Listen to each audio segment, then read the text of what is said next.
Hoje o suporte, quando a gente fala de RPA, é muito diferente do suporte que a gente tinha da própria TI. Por quê? Antes, quando um sistema parava, a gente estava falando da pessoa não conseguir dar entrada 50 notas fiscais, 100 notas fiscais. Hoje, quando a gente fala que um robô parou, a gente está falando de milhares de notas fiscais que não estão sendo dada entrada, né? Então, assim, a prioridade de atendimento disso é muito grande. E aí eu queria te fazer uma pergunta em relação assim, ao que você tem visto no mercado.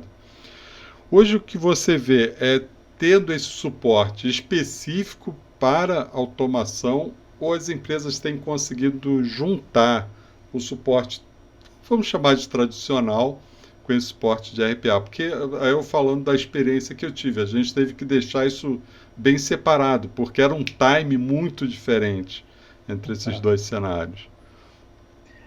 É bem isso, porque é diferente a operação, né? Tem empresas que tentam juntar e trabalhando com SLAs diferentes.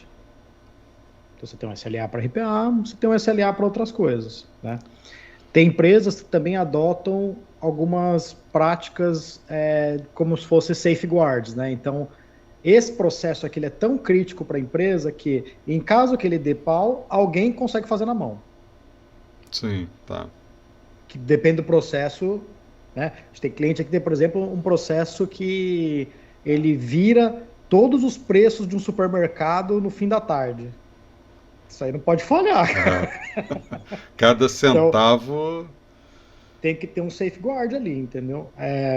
Então, é muito caso. O problema que acaba sendo quando você tem essa questão de suporte é caso a caso. E você também vai percebendo que as consultorias elas também vão se especializando em algumas verticais que começa a ficar mais fácil. Então, você tem uma empresa que atende fintech. Cara, fintech, você tem que estar com suporte ali, SLA mínimo possível, porque se errou o transacional ali, você tem um problema, né?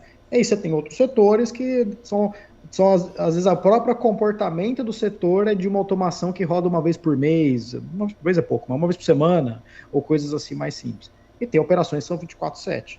Né? Então, é muito caso a caso. Normalmente, as empresas tendem a especializar o suporte para isso, porque já até que tem alguém que já tem conhecimento do processo, junto com uma pessoa desenvolvedora que está ali para entrar e organizar isso, sabe? E aí essa questão da orquestração é fundamental, né? Porque você falou do safeguard, né? Se não tiver alguém que saiba, pelo menos os processos mais críticos, e eu não vejo muito assim, em empresas que eu já visitei, é uma pergunta que eu sempre faço, né? E quando um robô para, né? Vai ter a pessoa do suporte, do desenvolvimento, da manutenção para corrigir aquela automação. Ok, mas enquanto não corrige, né? Ah, é isso. E se não Então, por tiver exemplo, ninguém que hoje, saiba, né?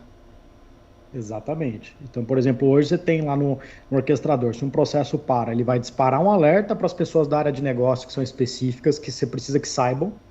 Então, você configura isso antes. Esse alerta dá para ir por Teams, dá para ir por e-mail, dá para ir por sinal de fumaça, se você quiser. Você manda ali para a pessoa avisando. Você vai disparar o alerta para o time de desenvolvimento responsável, traceback do código, screenshot de onde parou, o arquivo piplist, versão de sistema. Então, você já está entregando uma camada de informações ali para a pessoa. Então, qual que é a primeira coisa quando o robô para? Todo mundo envolvido tem que ser informado. Sim. Não é só quem está desenvolvendo. Porque a pior coisa é você só avisar quem desenvolveu. Porque os outros não estão sabendo, e aí você tem que avisar todo mundo. Depois disso, tem que fazer o quê? Facilitar a vida. Então, tá aqui, um ponto de partida para você trabalhar. E aí, o terceiro, Alex, eu acho que é um ponto importante, todos os clientes BotCity contam com o suporte do nosso time de Developer Experience. Nosso time de Developer Experience foi premiado no ano passado no portal do G2, o G2.com, como o melhor suporte de RPA do mundo. Ganhou de UiPath, ganhou de Automationware, Blue Prism. Por quê? É um canal só de dev com experiência em projeto de RPA.